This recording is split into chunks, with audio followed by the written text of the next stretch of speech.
Olá pessoal, nós vamos falar nessa aula aqui sobre a questão das relações sociais e conflitos no campo.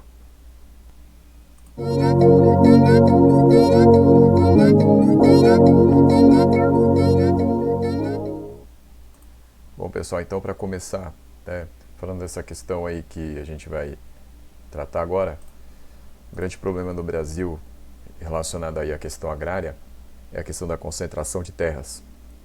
Então, pessoal, se a gente for pensar nisso, no Brasil, segundo dados aí levantados pela Oxfam, nós temos aí o dado de que 1% das propriedades rurais é dona de 45% da área rural brasileira.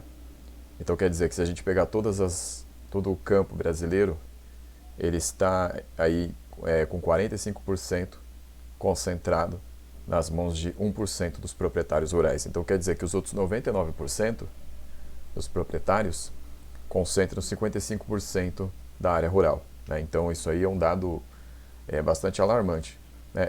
A gente acaba acompanhando a América Latina, porque a América Latina, em geral, ela tem aí 1% das propriedades rurais controlando 51% de toda a área rural, né? Então, isso aí mostra que a América Latina, em geral, é um continente com bastante concentração de terras. Provavelmente aí devido à nossa história colonial, né, que fez aí com que muitas plantações, né, de gêneros diferentes aí, cada um num país diferente, né? Brasil aí com cana de açúcar, aí depois o café, tem o momento do algodão, né? Tem o momento da borracha, né? Mas enfim, mas a borracha era mais a questão da extração, né? Mas a plantação lá de café, de cana de açúcar, de algodão, aí você tem, por exemplo, na Colômbia a questão do café também. Enfim, cada país vai ter uma realidade diferente, mas a questão da concentração de terras, ela é muito forte, né? E, pessoal, então, o que acontece? Então, que essa concentração é muito forte aí. O Brasil é um dos países onde mais há concentração de terras, né? Não é o pior, né? Porque aqui na América Latina o pior é a Colômbia. Então, a Colômbia menos de 0,5% aí dos proprietários controlam 67% da área rural do país, né? Então é uma coisa assim impressionante assim a questão da concentração na América Latina, né? A concentração de terras. Bom, essa questão aqui, né? Que se o desenvolvimento é compatível com a concentração de terras, né?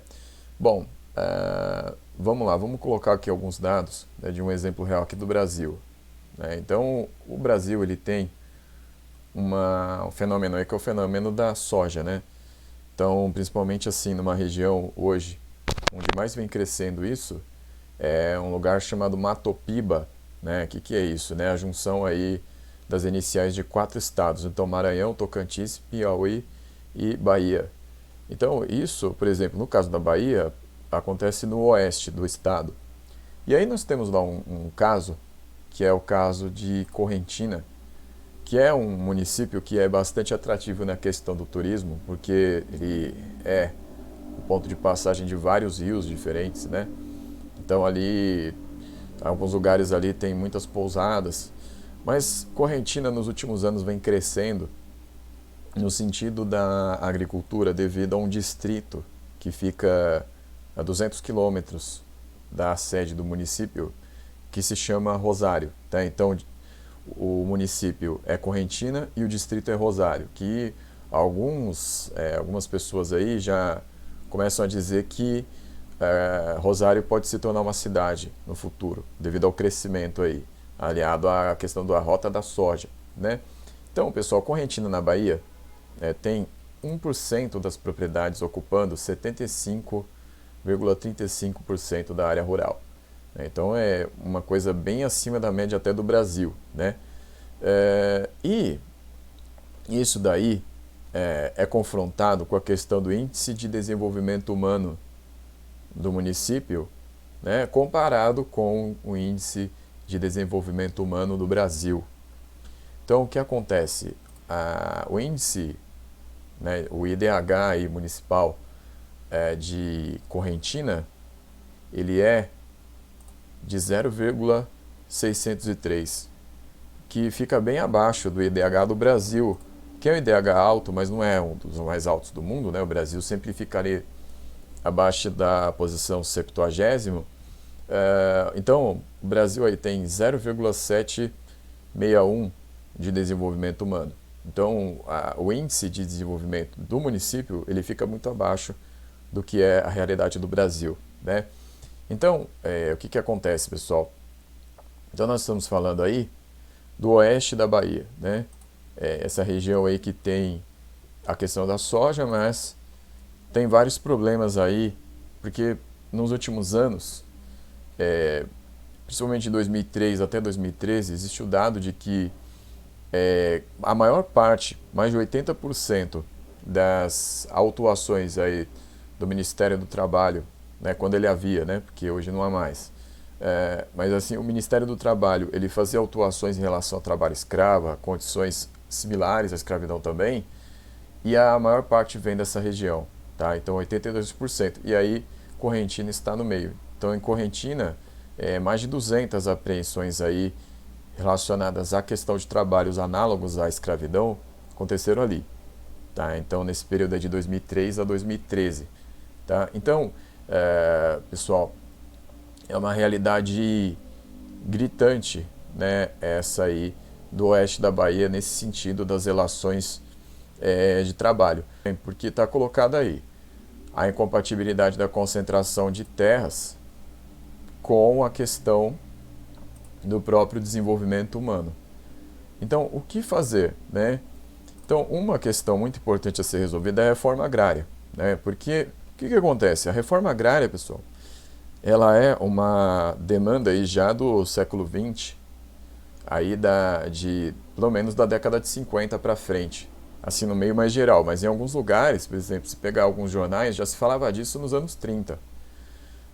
Mas aí nos anos 50 começa uma luta muito mais forte, assim, principalmente lá no Nordeste. Tem um militante lá chamado Francisco Julião que falava bastante disso e lutava por isso, né? E nos anos 60, o João Goulart vai propor a reforma agrária nas reformas de base. E aí os militares eles vão acabar depois fazendo algumas leis para tratar dessa questão. Mas onde é que vai se cristalizar mesmo a questão da reforma agrária? É na Constituição de 1988, né, que é a nossa mais recente. E aí lá tem 3 artigos falando sobre a reforma agrária. O 184, 185 e 186. O que fala cada um deles? Então o 184 fala da questão da necessidade de reforma agrária sobre terras que não são produtivas. Então as terras improdutivas, elas são alvo da reforma agrária. Isso tem que ficar muito claro, porque muitas vezes as pessoas por aí ficam falando que vão fazer a reforma agrária em cima de terras que já têm coisas plantadas, que já são produtivas, e não é isso. A reforma agrária é sobre terras não produtivas, né? Então, esse é o artigo 184. O artigo 185, ele deixa claro que não vão ser feitas reformas agrárias em terras já produtivas, né?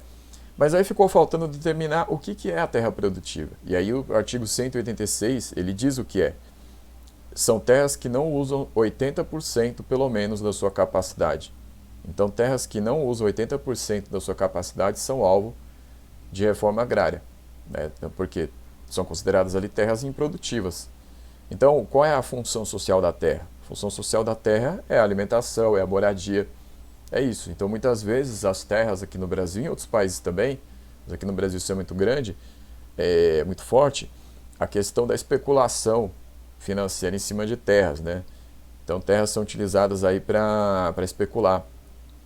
Por exemplo, na Bolívia, nos últimos anos, aconteceu de as terras serem proibidas ali o seu uso para especulação financeira, né? Então, isso é uma coisa que a gente não tem aqui. Então, a questão dos assentamentos que acontecem, por exemplo, do movimento sem terra, elas visam isso, visam demonstrar que existe uma demanda ali sobre a questão da reforma agrária, né? Então, essa é uma das questões a serem resolvidas, tá? Então, pessoal, se a gente pensar em outra questão a ser resolvida, eu não escrevi ali, mas é importante também. 70% dos alimentos que chegam às prateleiras aí, eles são fruto das plantações dos pequenos proprietários, pequenos e médios. Então, se a gente pensar lá que aquele 1% que concentra as terras, eles não contribuem muito para essa questão da alimentação, algo importante, tá? Isso é algo importante. Por quê? Porque a produção daquele 1% é voltada basicamente para o mercado exportador. Então a soja que eles plantam não é para ficar aqui a maior parte dela, é para ir para fora. Em algumas plantações de laranja, café, acontece a mesma coisa. Inclusive até o produto que é mandado para fora é bem melhor do que o produto que fica aqui, né? Então, mas a alimentação, o resto aí das plantações, né, o resto dos proprietários, que é a maioria, os 99% aí basicamente restantes, eles acabam então contribuindo muito mais para a questão da alimentação do Brasil, né, do nosso mercado aí de consumo, do que aquele 1%. Então, pessoal, isso é uma questão muito importante também de ser resolvida, tá? Então, e aí, então, na próxima aula a gente continua, né, tratando uma outra parte aí deste assunto. Então, obrigado, até a próxima.